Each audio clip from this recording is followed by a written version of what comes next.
আমাদের বর্ধমান মিঠাপুকুর শ্রী কৃষ্ণ চৈতন্য মঠ, এখানে আমাদের প্রত্যেক বছর ঝুলন যাত্রা মহোৎসব হয় এবং আমাদের প্রায় 10-12 দিন ধরে আমাদের ঝুলন উৎসব চলে।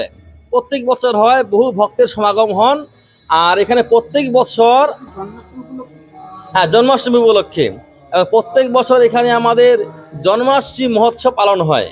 প্রত্যেক বছর আমাদের জন্মাষ্টমী হয় এবং এখানে তার পরের দিন নন্দোৎসব, আমাদের বহু লোক প্রসাদ পায় এবং সবাই জন্মাষ্টমী পুজো, তারপরে আপনার রাত্রে ভগবানের অভিষেক, স্নান এবং বিশাল সমারোহের সঙ্গে মহোৎসব পালন হয়।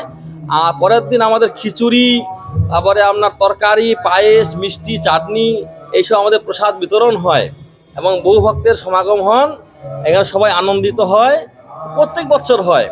এই বছর আমাদের ভগবান শ্রীকৃষ্ণের 5050তম শুভ আবির্ভাব তিথি।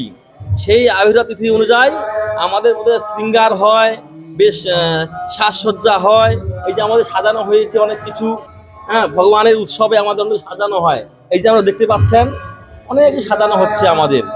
তাই আপনারা সবাই আসবেন, ভালো থাকবেন। ভগবান শ্রীকৃষ্ণ ঈশ্বর পরম কৃষ্ণ সচ্চিদানন্দ বিগ্রহ, অনাদির আদি গোবিন্দ, সর্বকারণ কারণম।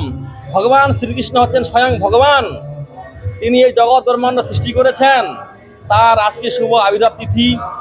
আমরা সামনের মঙ্গলবার আমরা জন্মাষ্টমী পালন করব এবং আমাদের বুধবার আমাদের নন্দোৎসব হয়, আমাদের বিশাল সমারোহে।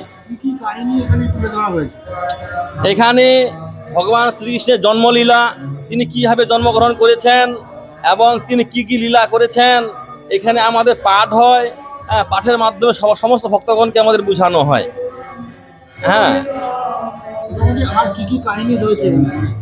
এখানে তো আমাদের মিঠাপুকুরে প্রত্যেক বছর জন্মাষ্টমী, রামনবমী, তারপরে আপনার দোল পূর্ণিমা, নৃসিংহ চতুর্দশী, রথযাত্রা, বিভিন্ন উৎসব এখানে পালিত হয় এখানটায়।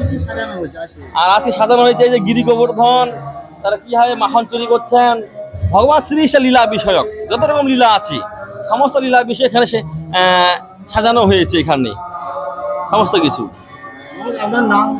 আমার নাম হচ্ছে ভক্তি শরণ্য বিষ্ণু মহারাজ। মঠের নাম হলো শ্রীকৃষ্ণ চৈতন্য মঠ, মিঠাপুকুর, বর্ধমান।